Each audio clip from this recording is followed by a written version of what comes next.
Hello everyone. Are you recovering from your celebrations? Or maybe you didn't do much while the year ended. I certainly didn't, and it was great. New Year's Eve really seems to be about two main things for people: shame and anxiety. Shame for the year that was, anxiety about the one to come. I don't have a resolution because I don't really believe in having goals. They just seem very destructive and dark to me. But I will keep doing this in the new year, and I look forward to it. Thank you for sharing it with me. Tekken 6 is how you say Tekken 6 in Swedish. It's unfortunate that our word for the number 6 means to fuck in so many other languages.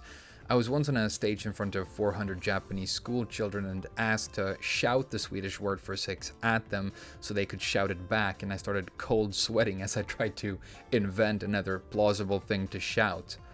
Another great Swedish word is rallarsving. It's a kind of punch, a wide swing from the hip. It's the kind of punch you throw when you're drunk in a bar, someone is threatening you and you just want to knock them out before they get their guard up so you can run away and get a taxi before the cops show up. What does it look like? Well, you can go into practice mode with Miguel and press the 2 button, and there it is. I've said before how Miguel really feels like a character who is untrained, angry, and who fights dirty. It's there in everything he does. When I talk about the Tekken character designs that I love the most, there are 4 that just keep popping up in my mind. Something I just noticed the other day is that they are all brothers and sisters. All 4 were designed at the same time and were released together.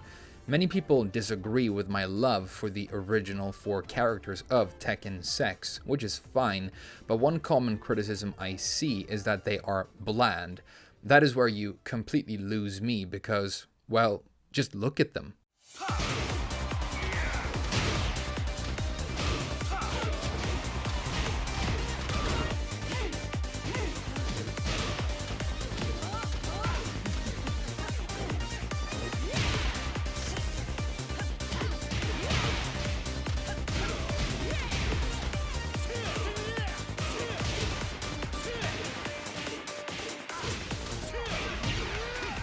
If I were to make a list of my top 10 favorite fighting game characters, I think all 4 of these would be on it.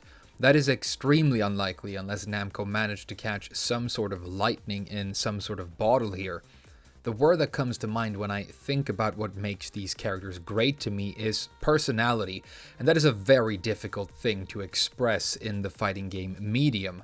The characters aren't really characters. They have a few arbitrary traits written down to give them a bit of context, but apart from that, all that they are exists on screen, in the way they animate, the way they feel.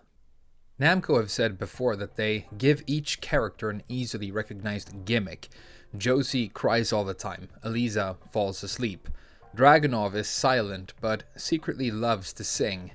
This shows us how paper thin the characters really are on paper. If we want to establish an emotional connection with them, that relationship has to be built within gameplay. Another unfortunate and common aspect of Japanese character design is a reliance on stereotypes. In any given game, you are very likely to see the rich, young, blonde European who drinks black tea and has a butler, the Bruce Lee tribute character, the fortune teller with her crystal ball. Zafina is the only one of the 4 Tekken 6 characters that fits neatly into one of these boxes, but just like the others, she oozes personality with everything she does. One example of this is idle animations. Bob is not a fat idiot who farts on opponents or pulls out a giant cartoon donut. He's a martial arts genius who got big on purpose in order to become better. His stance is light and agile. He looks excited to get going with a good fight. If you look closely at Zafina, you can see her twirling her fingers as if she's spinning thread with them like a spider. When she crouches down, you can see her cocking her head to observe her prey while slowly cleaning her mandibles like a giant horrible mantis. It's such a triumph to me that in terms of animation, this actually feels much more like a giant insect than Devora. Devora has an insect coat of paint. Zafina is one. Leo is probably the most stale looking out of these characters, but I actually think it kind of fits. It's a very young and inexperienced character who does a little pep talk before the fight. Don't worry, you can do this. Focus, don't mess around.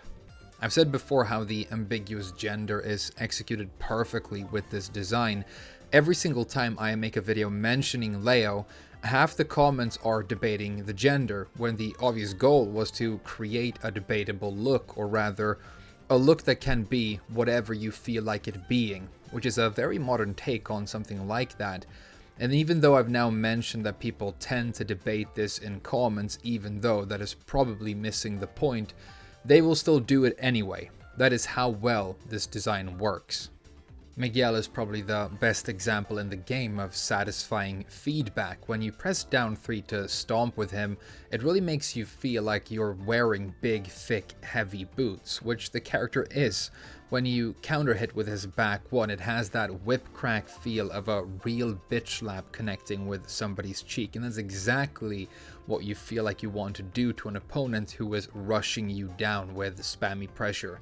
Something people say a lot about Miguel is that he feels good to play, and that is interesting considering the fact that we never actually get to touch Tekken characters as much as we might wish that we could. That's all about the look and feel of the characters though, but what about what we competitive players really care about? What about gameplay? Well, it actually gets even better and there's more to love. I honestly feel like all of these 4 characters have that important overlap of depth and girth. The move lists are really big and contain all kinds of crazy things, from the ambiguously useful to the flat-out obscure, and I'm willing to bet that each of these characters has one or a couple of moves that you either didn't know existed or forgot about. It happens to me all the time, and like I said, I like these characters and I play them all the time. Savage Stance is one of the largest stances ever in Tekken. It contains something like half of Miguel's entire move list. Zafina has 3 different stances that she flows in between, and they all have their unique quirks and uses. Bob just refuses to be normal. When you look at his moves, they refuse to conform to the Tekken norms in terms of impact speed, in terms of input. Up until the most recent patch, he didn't even have a 15 or 16 frame to impact launcher. This might make it sound like the characters are very complex and difficult to understand, but I don't think that's true either. I think they are very approachable for new players without being condescendingly simple. And that's a very interesting point considering what came next. Tekken 6 Bloodline Rebellion launched with 2 completely new characters, and it seems clear to me that there was some sort of mandate from above that character design had to be simplified. Now, I want to be clear in saying that I don't dislike Lars or Elise. I actually have a lot of love for both of them. They were my tag team partners back in Tekken Tag 2. But they do feel like a step down in terms of creativity and design as far as I'm concerned. They're very dramatic. Elisa is a robot with chainsaws, her head comes off. Lars can shoot lightning, but that is less interesting to me than something that feels more like a realistic and fleshed out interpretation of a real human being. So Lars and Elisa aren't terrible designs, but they were a step in a new direction, and I think Namco continued in that direction, and we eventually ended up with some of the new character designs of Tekken 7.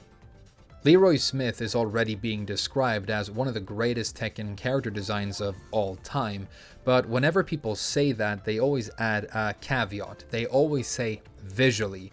It's a visually great design, and I think I agree. I think that's how I feel about it too. It's a great character design when you look at a picture of it, when you watch a trailer for the character, when you see the rage art for the first time. But what about all of those things we talked about earlier? What about the move list? What about charm and personality on the stage? Well, it's not like Leroy completely lacks these things, even though I think he's definitely a step down from Tekken 6, but some Tekken 7 characters do lack these things in my opinion, and I think the best example is probably Shaheen, who is kind of cornflakes without the milk for me. I don't know that many players have established a genuine emotional bond with the character of Shaheen. I could be completely wrong, let me know if I am. But the reason I bring up Leroy is I think great design can also become muddled behind the smokescreen of bad balance. You have to add the caveat that you enjoy Leroy visually when you talk about him, because you don't want anyone to think that you enjoy the gameplay design of a character that has been so poorly balanced. And that's a problem that gets worse with every character release, and that has culminated in Kunimitsu. I've said in a previous video that I think Kunimitsu has some of the most cinematic looking animations of any character we've ever seen.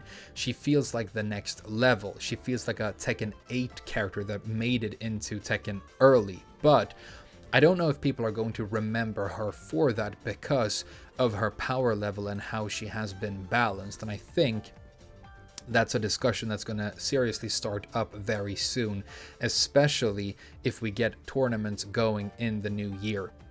But maybe that's just another great reason to love and appreciate the original 4 character designs of Tekken 6, because I think these 4 characters have very reasonable balance at the moment.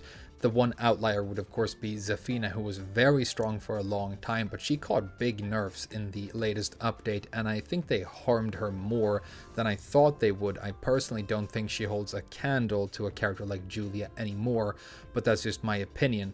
And this is what I was sitting around thinking about today, and even though it matters only to me, I decided to record a video about it. Thank you so very much for watching this. I really do look forward to making more videos together in the future. I'll see you guys again very soon.